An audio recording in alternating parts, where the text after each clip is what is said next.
Hello friends, स्वागत है आपका आज किस नई वीडियो में। तो देखिए फ्रेंड्स, आज मेरे पास एक उषा कुकजॉय का इंडक्शन रिपेयर होने के लिए आया है। ये कस्टमर द्वारा कंप्लेन ये है कि इसमें लाइट नहीं आ रहा है, यानी कि ये डेड कंडीशन में मेरे पास आया हुआ है। ये उषा का 3616 इंडक्शन है। देखिए ये इसका मॉडल नंबर है। देखिए आप यहाँ पर देखने का कोशिश करें। देखिए ये उषा और ये IC 3616, यानी कि ये 3616 ये मॉडल नंबर से ज़्यादा प्रचलित है और ये 1600 वाट में ये इंडक्शन है। तो अब चलिए सबसे पहले हम देखिए इसमें लाइन देते हैं। देखिए फ्रेंड्स, ये मेरे पास जहाँ हम वीडियो बनाते हैं वहाँ पर बड़ा वाला ब्लॉक नहीं है, इसलिए हम इसमें ये दो तार जोड़कर और इसमें हम सप्लाई दे रहे हैं। देखिए हम इसमें सप्लाई दे दिए। ये रहा मेरा सीरीज सप्लाई। देखिए इसमें हम सप्लाई दिए, लेकिन इसमें कोई भी लाइट नहीं आया और ना ही कोई इसमें साउंड आया। जबकि अगर ये इंडक्शन सही होता तो जैसे ही हम उसमें सप्लाई देते इसमें लाइट आता और यहाँ पर एक बार आवाज़, एक बार लाइट आता और उसके साथ साथ एक बार साउंड करके और ये बंद हो जाता और यहाँ पर थोड़ा बहुत लाइट भी जलता है स्टार्टिंग में। तो हम क्या करते हैं, अब हम इसको फटाफट खोलते हैं।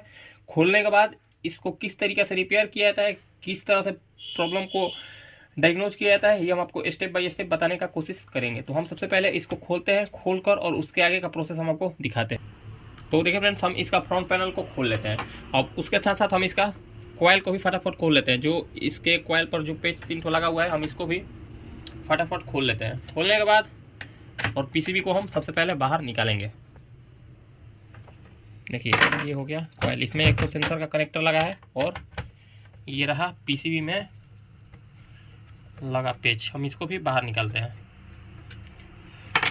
ये फैन का कनेक्टर है, फैन का कनेक्टर को भी बाहर निकाल लेते हैं और सबसे पहले हम इस PCB को बाहर निकाल लेते हैं। देखिए हम PCB को बाहर निकाल लिए, इसको हम साइड करते हैं कुछ देर के लिए। PCB को बाहर कर लिए।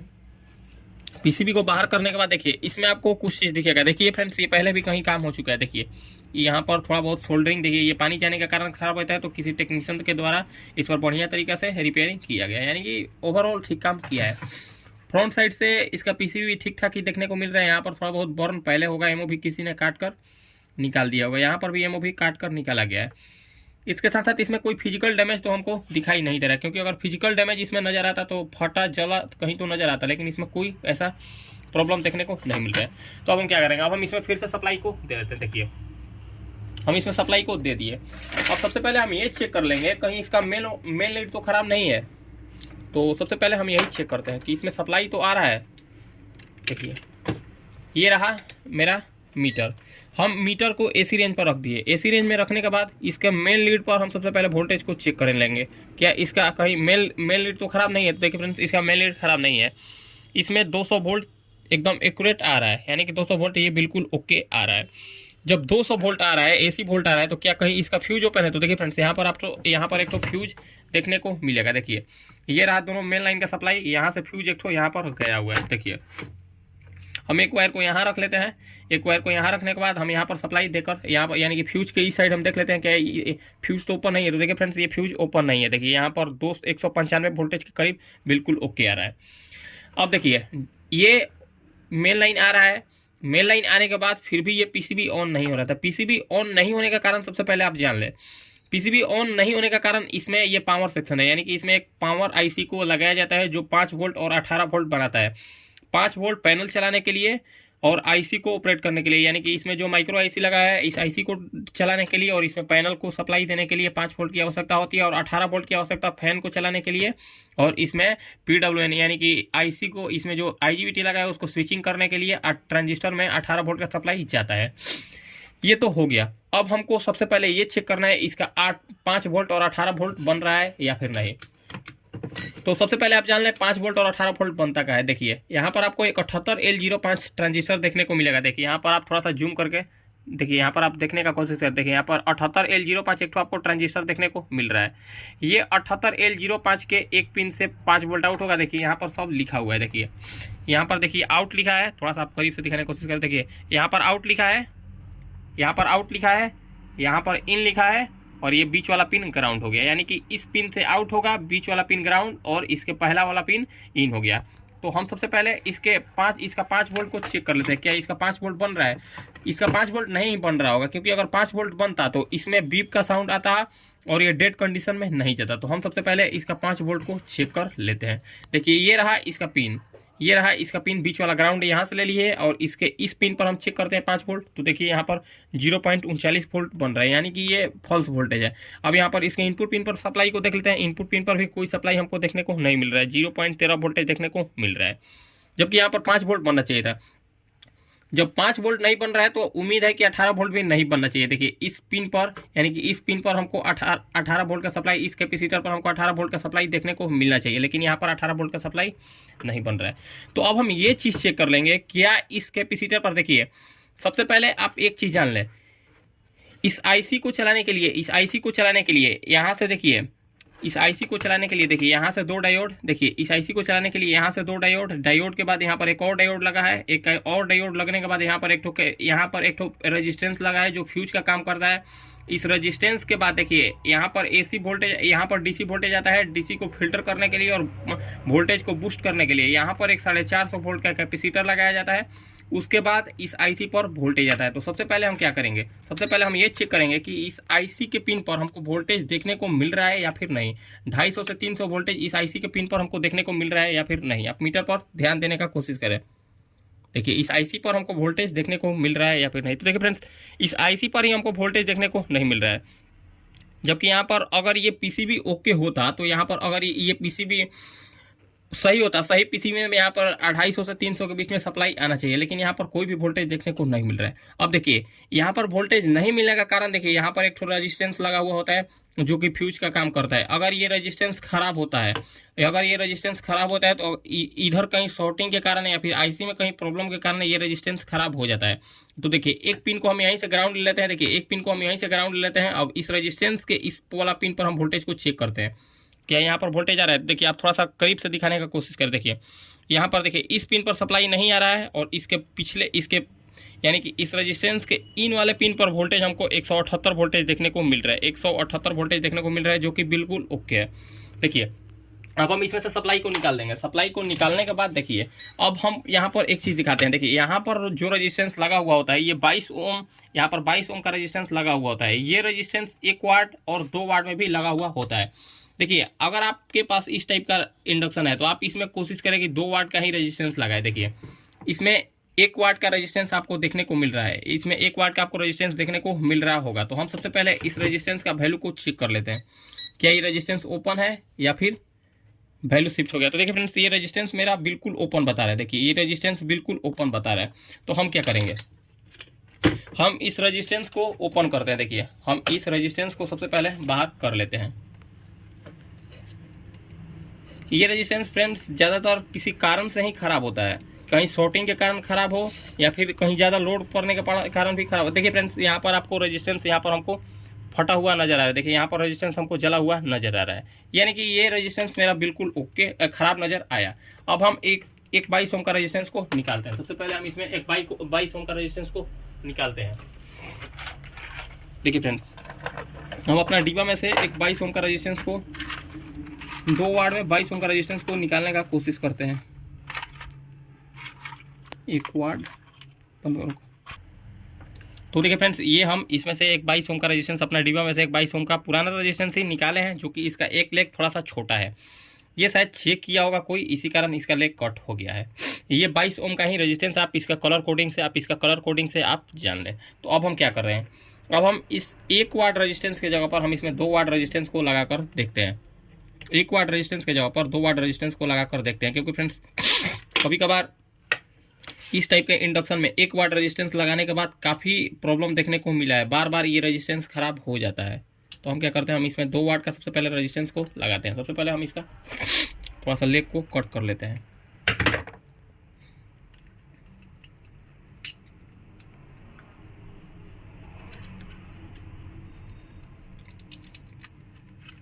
अब हम इसको सोल्डरिंग बढ़िया से करते हैं। क्या चेक करते हैं इसके बाद ये इंडक्शन ऑन हुआ या फिर नहीं। फ्रेंड्स, ज़्यादातर ये इंडक्शन किसी शॉर्टिंग के कारण ही ये रेजिस्टेंस ख़राब होता है। ये जल्दी रेजिस्टेंस ख़राब नहीं होता है, ये सुरक्षा के तहत यानी कि फ्यूज के रूप में इसको इस्तेमाल में लिया गया है। अब चलिए इस रेजिस्टेंस को हम लगा दिए, ये रेजिस्टेंस लगा दिए। अब हम इसका वैल्यू को सबसे पहले आपको चेक करा देते हैं, ये कितना ओम का रेजिस्टेंस है। आप मीटर पर ध्यान देने का कोशिश करें। देखिए आप मीटर पर ध्यान दें, देखिए इसमें 22 ओम का ही रेजिस्टेंस बिल्कुल लगा हुआ है। देखिए 22.1 ओम का रेजिस्टेंस लगा है।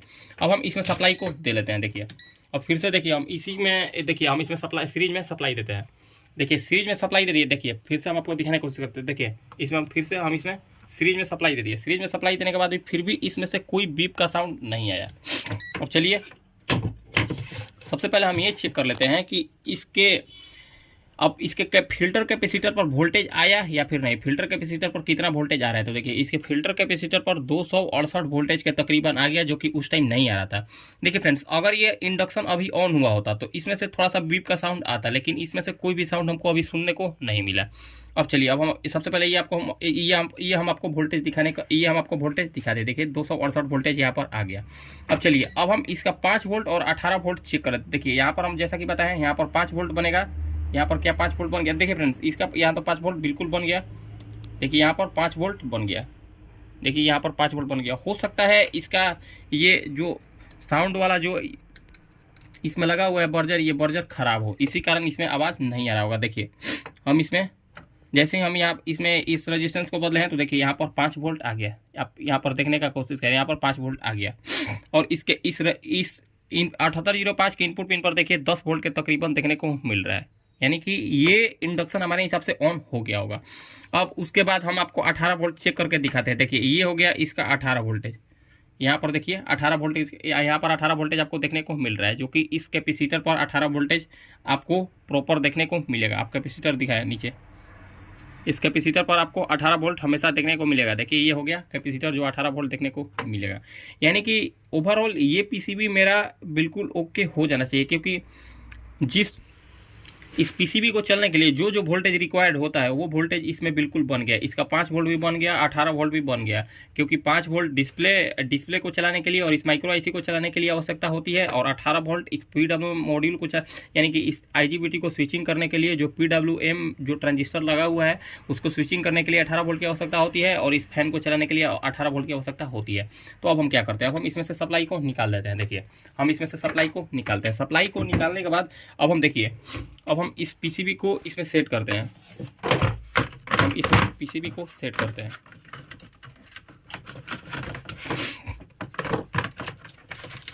इसमें हम पीसीबी को सबसे पहले सेट कर लेते हैं। पीसीबी हम इसमें पेच नहीं कसेंगे, बिना पेच कसे ही हम इसको ऐसे ही सबसे पहले रख कर और इसमें इसको चेक करते हैं क्या ये पीसीबी ओके हुआ या फिर अभी भी कहीं ना कहीं प्रॉब्लम है। तो हमारे हिसाब से ये ओके हो जाना चाहिए। ये हो गया। इसमें हम इसका डिस्प्ले कंट्रोलर लगा दिए, इसको हम ऐसे ही रहने देते हैं। अब देखिए अब हम इसमें सप्लाई देते हैं। आप डिस्प्ले पर यहाँ पर ध्यान दें, हम इसमें सप्लाई को दिए। देखिए इसमें हम सप्लाई को दिए, लेकिन इसमें कोई भी अभी सप्लाई नहीं देखने को मिला। देखिए हम फिर से आप एक बार सप्लाई देकर दिखाने का कोशिश करते हैं।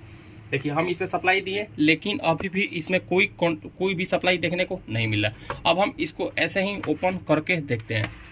देखिए हम इसको ऐसे ही ओपन कर लिए। अब इसको ऐसे ही ओपन करने के बाद देखिए हम एक बार यहाँ पर 5 वोल्ट को चेक कर लेते हैं। देखिए आप यहाँ पर देखिए, यहाँ पर डाटा सारा लिखा है। देखिए ग्राउंड 5 वोल्ट डाटा CL के STB। आप आगे इस साइड देखने का कोशिश करें। देखिए यहाँ पर सारा पिन लिखा हुआ है। देखिए ग्राउंड 5 वोल्ट डाटा CL के और STB।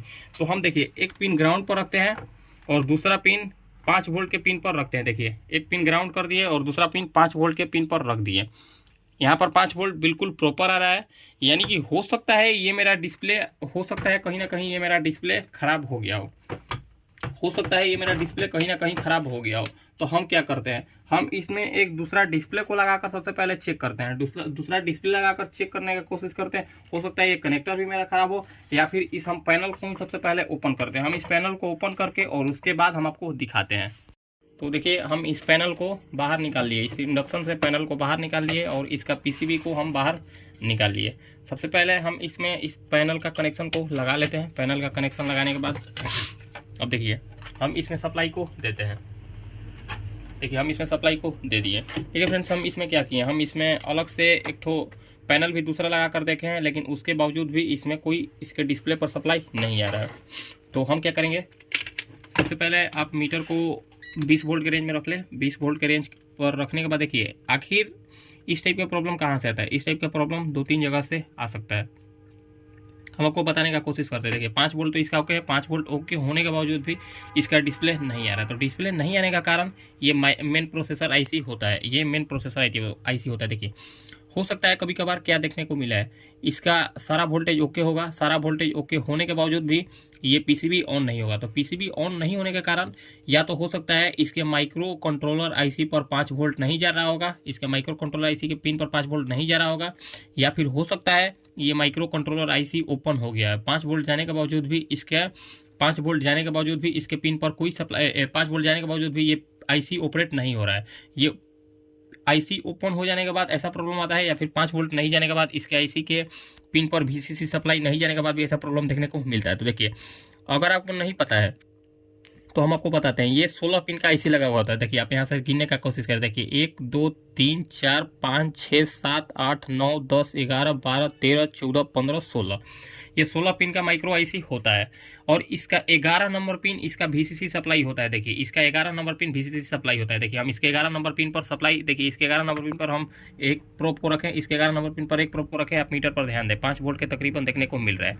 ये हो गया इसका वीसीसी सप्लाई, यानी कि इसको चलने के लिए जो इसका खुराक होता है वीसीसी सप्लाई, वो इसको मिल रहा है। उसके बावजूद भी ये आईसी ऑपरेट नहीं हो रहा है। ये डिस्प्ले पर कोई भी प्रोग्राम, यानी कि डिस्प्ले पर कोई भी लाइट नहीं दे रहा है। देखिए ये 5 वोल्ट कहाँ से जा रहा है, देखिए यहाँ से 7805 पर, यहाँ देखिए आप नीचे थोड़ा सा करीब दिखाने का, करीब से देखने की कोशिश करें। देखिए यहाँ पर देखिए हम आपको यहाँ से हम ग्राउंड ले लेते हैं। देखिए हम यहाँ से ग्राउंड ले लिए, हम सबसे पहले उससे बढ़िया हम यहाँ से ग्राउंड ले लेते हैं। देखिए यहाँ पर ये हो गया 5 वोल्ट, देखिए ये हो गया 5 वोल्ट, देखिए ये हो गया 5 वोल्ट, ये 5 वोल्ट देखिए इस रेजिस्टेंस के थ्रू यहाँ जाता है। देखिए इस रेजिस्टेंस के थ्रू यहाँ जाता है, और यही ट्रैक देखिए यहाँ से घूमते घूमते इसके 11 नंबर पिन पर आता है। तो देखिए अब हम इसमें से सप्लाई को निकाल दिए। देखिए इतना चीज़ होने के बाद इससे हम ये कंफर्म हो गए कि ये हो सकता है। अब हम इसको डाउट के बेस पर, देखिए डाउट के बेस पर हमारे हिसाब से ये माइक्रो आईसी खराब है। हमारे हिसाब से, यानी कि हमारे डाउट के और हमारे अनुभव के हिसाब से ये माइक्रो आईसी खराब है। क्योंकि देखिए किसी भी आईसी को चलने के लिए उसका वोल्टेज चाहिए, अगर उसका वोल्टेज मिल रहा है तो ये आईसी एकदम ओपन, एकदम अगर अगर ये आईसी सही होगा तो ये एकदम 100% ये अपना सप्लाई निकालेगा। यानी कि जो इसमें प्रोग्राम किया है वो चारों तरफ ऑपरेट करेगा। यानी कि डिस्प्ले पर जो लाइट आना चाहिए वो लाइट को आना चाहिए था, लेकिन इसमें कोई भी लाइट नहीं आ रहा है। वीसीसी सप्लाई ओके है उसके बावजूद भी। तो हम क्या करते हैं, देखिए इसमें हाईवे का आईसी लगा हुआ था, तो आप थोड़ा सा करीब से दिखाने का कोशिश करें। देखिए इसमें हाईवे का आईसी लगा हुआ आपको देखने को मिलेगा। देखिए ये हाईवे का आईसी आपको देखने को मिल रहा होगा। तो हम क्या करते हैं, हम इस आईसी को सबसे पहले बाहर निकालते हैं। हम क्या करते हैं, हम इस आईसी को फटाफट बाहर निकालते हैं। आईसी को फटाफट बाहर निकालने के बाद हम किसी स्क्रैप बोर्ड में से एक माइक्रो आईसी को निकालते हैं। माइक्रो आईसी निकालने के बाद और उस आईसी को इसमें लगाते हैं। उसके बाद हम आपको दिखाते हैं, इस आईसी को बाहर निकालते हैं। तो देखिए फ्रेंड्स, हम इसमें से ये पुराना वाला आईसी को निकालें, जो इसमें आईसी लगा हुआ था। देखिए इस आईसी को हम बाहर निकालें, और देखिए इस स्क्रैप बोर्ड में से, देखिए ये रहा, इस स्क्रैप बोर्ड में से हम इस माइक्रो आईसी को बाहर निकालें जो इस पीसीबी में लगा था। देखिए हम आपको नंबर दिखाने का कोशिश करते हैं, सेम ही नंबर का इसमें आईसी लगा होगा। देखिए हाईवे Y09 है, और देखिए इसमें भी हाईवे Y09 आईसी का इस्तेमाल में लिया गया है। तो हम क्या करते हैं, हम इस आईसी को सबसे पहले साइड करते हैं। ये आईसी खराब है या फिर बढ़िया, ये कुछ देर बाद पता चलेगा। अगर ये आईसी अगर इस बोर्ड में लगाने के बाद भी काम नहीं करेगा तो हम ये जान लेंगे कि ये आईसी मेरा बिल्कुल ओके है। अब चलिए हम क्या करते हैं, हम इस आईसी को लगाने के लिए, देखिए किसी भी आईसी को लगाने के लिए इसमें एक, देखिए एक कटिंग होता है। देखिए ये आपको एक कटिंग देखने को मिल रहा है, और देखिए यहाँ पर भी यहाँ पर भी आपको थोड़ा सा कटिंग देखने को मिल रहा होगा। देखिए यहाँ पर आपको एक कटिंग देखने को मिल रहा होगा। तो आपको इस कटिंग से और इस कटिंग को मिला लेना है। देखिए हम इसको मिलाकर और इसमें लगाते हैं। देखिए हम इसको लगा देते, देखिए ये मेरा आईसी लग गया। लगने के बाद अब हम इसको बारीकी से सोल्डरिंग कर लेते हैं। देखिए हम इसको फटाफट सोल्डरिंग कर लेते हैं। देखिए सोल्डरिंग करते वक्त आप एक चीज़ का ध्यान दें, कहीं आपस में कोई लेग चिपक ना जाए, यानी कि सोल्डरिंग कहीं दूसरा जगह ना लगे। क्योंकि अगर ये सोल्डरिंग दूसरा जगह लगेगा तो हो सकता है और ज़्यादा प्रॉब्लम कर सके। देखिए हम इसमें फटाफट इसको सोल्डरिंग करते हैं।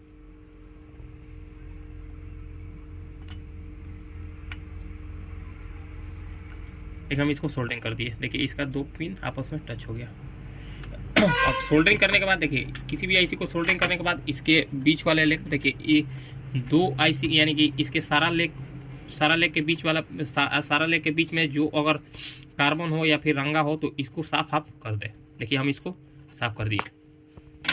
साफ करने के बाद अब हम क्या करते हैं, अब हम इसमें फिर से एक बार सप्लाई को देते हैं। देखिए ये रहा इसका पुराना वाला माइक्रो आईसी जो इसमें लगा हुआ था। अब इसके बाद हम इसमें सप्लाई को देते हैं, क्या अब इसका रिस्पॉन्स आता है। देखिए जैसे ही हम इसको बदले हम आपको दिखाने का कोशिश करते हैं। फिर से हम इसमें सप्लाई को निकालते हैं और फिर से हम इसको ऑन करते हैं। देखिए फिर से ये हो सकता है थोड़ा सा चार्ज हो, क्योंकि इसमें जैसे हम इसमें इसको सप्लाई दिए हैं इसमें से टूई सा आवाज़ आया। देखिए फिर से हम इसको सप्लाई देते हैं। देखिए सप्लाई दिए, इसमें आपको आवाज़ सुनाई दे रहा होगा। आवाज़ सुनाई देने के साथ साथ अब फिर से हम आपको वोल्टेज चेक कराने का कोशिश करते हैं। देखिए और इस टाइम क्या हो रहा था, उस टाइम क्या हो रहा था, उस टाइम 5 वोल्ट और 18 वोल्ट बिल्कुल बन रहा था। फिर से हम एक बार 5 वोल्ट और 18 वोल्ट को चेक कर लेते हैं। देखिए क्या इसका 5 वोल्ट बन रहा है।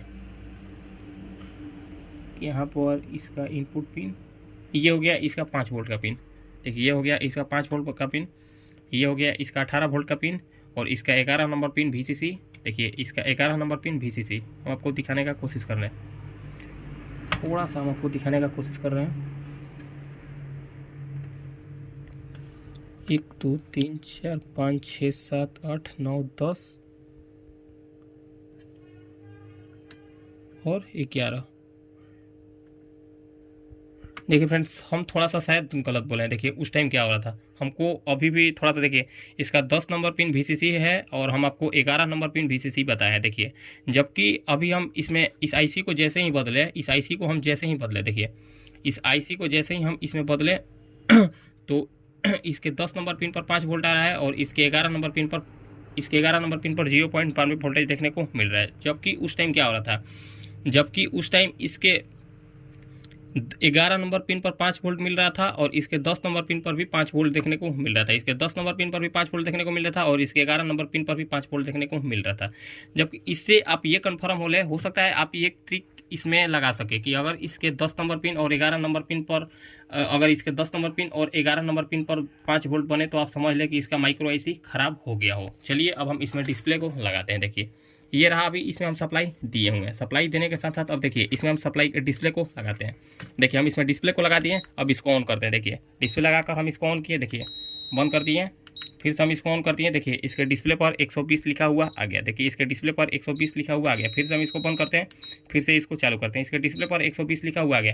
देखिए हम इसको फिर से एक बार सप्लाई को निकालते हैं। आप मीटर पर आप इसके डिस्प्ले पर ध्यान देने का कोशिश करें। अब हम इसमें सप्लाई को देते हैं। सप्लाई को जैसे ही दिए डिस्प्ले पर लाइट आया और इसको ऑन करते हैं।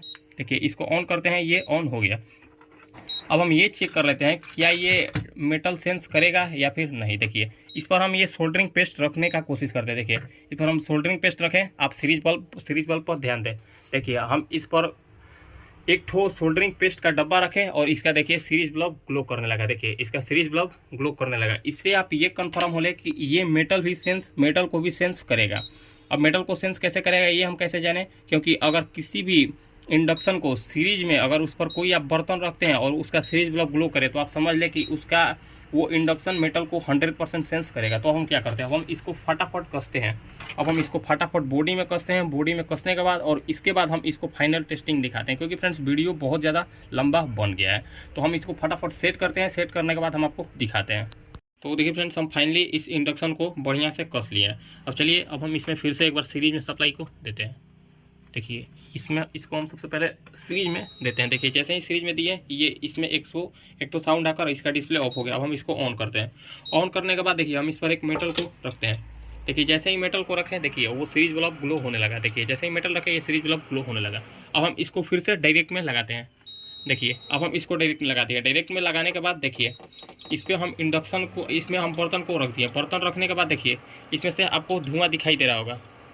देखिए आपको इसमें धुआं दिखाई दे रहा होगा। ये इंडक्शन मेरा बिल्कुल ओके हो गया। देखिए ये इंडक्शन बिल्कुल ओके हो गया। अब हम इसका सप्लाई को कट कर दिया। अब आप इसमें दिखाने का कोशिश करते हैं कि हम इसमें सप्लाई को कट कर दिए। फिर से इसको हम ऑन करते हैं। देखिए ऑन करते हैं ये इसमें से धुआं आ रहा है। अब हम इसको ऑफ कर लेते हैं।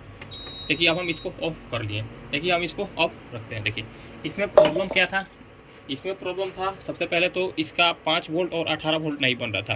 5 वोल्ट और 18 वोल्ट नहीं बनने का कारण ये एक रेजिस्टेंस था। ये 22 ओम का रेजिस्टेंस खराब होने के कारण 5 वोल्ट और 18 वोल्ट नहीं बन रहा था।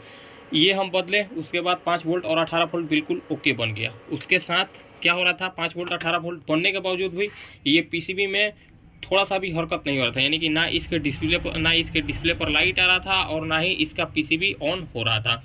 उसके बाद हम इसमें क्या चेक किए, उसके बाद हम इस माइक्रो आईसी को चेक किए। इसमें लगा था हाईवे, देखिए हाईवे Y09A का इसमें आईसी लगा हुआ था।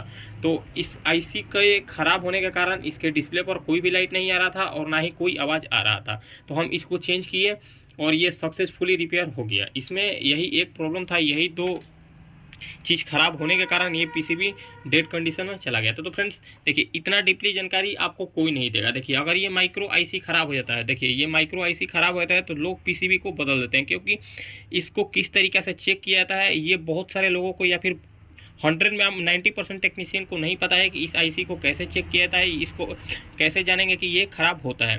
तो ज़्यादातर इस टाइप के अगर ये किसी के पास प्रॉब्लम जाता तो वो सीधा पीसीबी को ही चेंज करते, क्योंकि वो सीधा चेक करते 5 वोल्ट और 18 वोल्ट बिल्कुल ओके, उसके बाद भी पीसीबी ऑन नहीं हो रहा है तो वो सीधा पीसीबी चेंज कर देते, बोल देते कि ये नहीं बनेगा। लेकिन आपको बढ़िया टेक्नीशियन बनना है, इस तरीक़े से आपको बढ़िया प्रोफेशनल तरीक़े से रिपेयर करना है ताकि आपके पास दुकानदार लोग काम करवाने आए। तो फ्रेंड्स उम्मीद करते हैं आपको हमारा ये जानकारी अच्छा लगा हो। फ्रेंड्स अगर आपको हमारी ये जानकारी अच्छा लगा हो तो फ्रेंड्स वीडियो को लाइक करें, कमेंट करें और हमारे चैनल को सब्सक्राइब जरूर करें। फ्रेंड्स मिलते हैं किसी नेक्स्ट वीडियो में, आज के लिए इतना ही, धन्यवाद।